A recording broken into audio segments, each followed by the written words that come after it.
So, you're looking for a new realistic shooter to play in 2021 and you've come across Squad, but you need to know if this game is worth playing. Well, my name is Pterodactyl and I hope this video will let you know. If you like this video, then give it a like and subscribe for more. Squad is a large-scale combined arms, so infantry, tanks and air, multiplayer first-person shooter. You play on huge maps with up to 100 players, and the game features a total of 7 factions, so there's a big range of weapons and vehicles to choose from. The game has been in early access since 2015, and it actually came out of early access in September 2020, and the team behind it originally developed the popular and awesome Battlefield 2 mod, Project Reality. So, Squad is a realistic tactical shooter.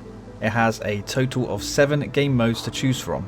Advanced and Secure, which is more of a traditional conquest mode, but control points need to be captured in a certain order.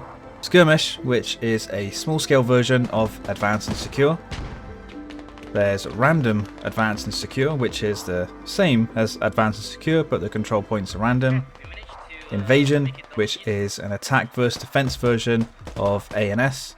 Destruction, where one team must locate and destroy some caches. Insurgency, which is similar to Destruction, but the caches are in really random spots. And Territory Control, where the map is divided into hexes and you must control 95% of them to win. So, how does it play? Well, the movement is quite weighty. You definitely feel like a physical thing in the game being moved around instead of just a gun on a floating camera. You can do everything you'd expect to be able to. You can run, you can sprint, lean, crouch, prone and vault. The vaulting here is better than in other games. It's not just chest high walls you can climb over. You can actually reach up above you and pull yourself up, which is very nice. However, your stamina bar drains very quickly, and having low stamina affects your ADS sway, so make sure you keep an eye on it during combat. Even when your stamina is full, your weapon will still have quite a bit of sway, so it makes the aiming feel like a bit inaccurate or floaty. I don't have that much experience when it comes to the vehicles, as I mainly play infantry in combined arms games, so I can't really say anything about the vehicles in Squad. And Squad does feature very large maps, some of the biggest I've ever played on. This means that when you're travelling from one control point to the other, sometimes it can take quite a bit of time, especially if you do not have a vehicle. To me, it feels like these maps have been built for more than 100 players, as the battles, when they do kick off, feel more like small skirmishes instead of a big battle. And Squad uses a ticket system to control spawns. Similar to Battlefield. If you die, then your team loses a ticket. You also start losing tickets if you lose the majority of control points. If you run out of tickets, then you lose the game. When you die, you go into like a down state and you can wait for a revive, and the bleed out time can be over 3 minutes, and you feel like you want to stay down waiting for a revive, since any player with a bandage can revive. But you can wait for a huge amount of time for a revive, and then you eventually have to give up, costing your team a ticket, since your team around you could have all died, or you've waited too long and you've bled out. Then you're going to need to spawn, and depending on which type of place you spawn on, you can then be waiting up to another 80 seconds. Then once you've spawned in, you need to head back to the battle, which could be a long run depending on how far away your spawn is. There is a lot of downtime in this game, and at times it can feel like a running simulator. Oh, but when you spawn, you need to remember to rearm your ammo and equipment, which to me is a bit of a bizarre design choice, because you die, you respawn as a new soldier, but then you basically get no ammo or equipment to use. And if you have no rearming station nearby, you're screwed. Who would want to wait for over 3 minutes to spawn and then run back into the fight with hardly no ammo?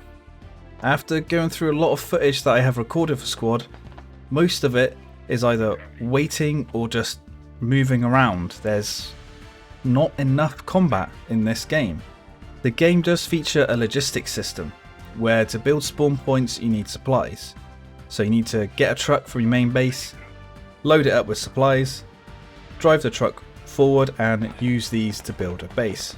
You also need to load up ammo from the main base to keep your rearming stations stocked up with ammo.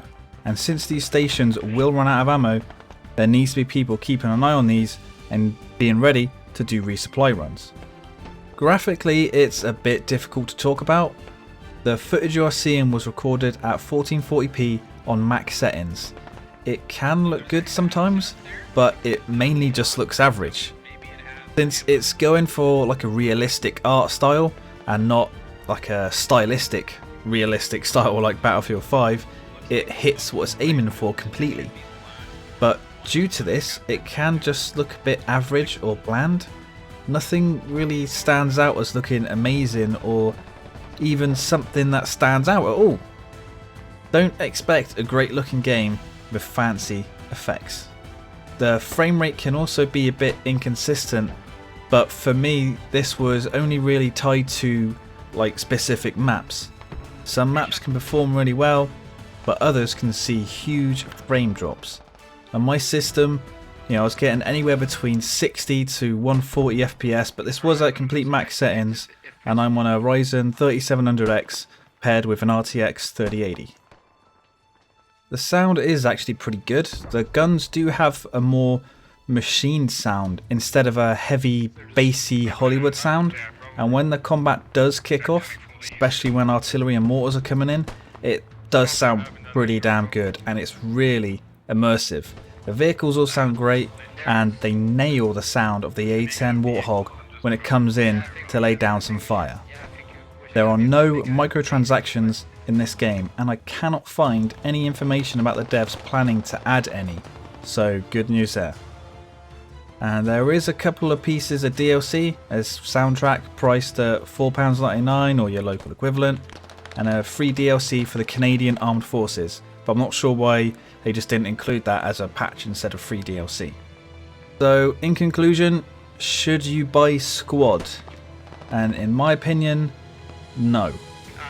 Honestly, most of the time I've played Squad throughout the years since it released into early access, I have been pretty bored, and I prefer like shooters that are more tactical and realistic. There is just too much downtime in Squad. I didn't buy a shooter to wait around or just to travel around in. While this may be the newest modern tactical shooter out, I would recommend to either wait or check out Arma 3. Arma 3 is a bit more hardcore than Squad, but it has so many more options for play with tons of custom maps and modes. DayZ was actually developed in Arma 2, so check that out, or you could wait for 83, which has been developed by the Rising Storm team, and that's set during the 80s in like a post-Cold War gone hot scenario, but it will have a bunch of familiar weapons. There are some moments in Squad where the game can be really good, but they are just too few and far between. Save your money and look elsewhere.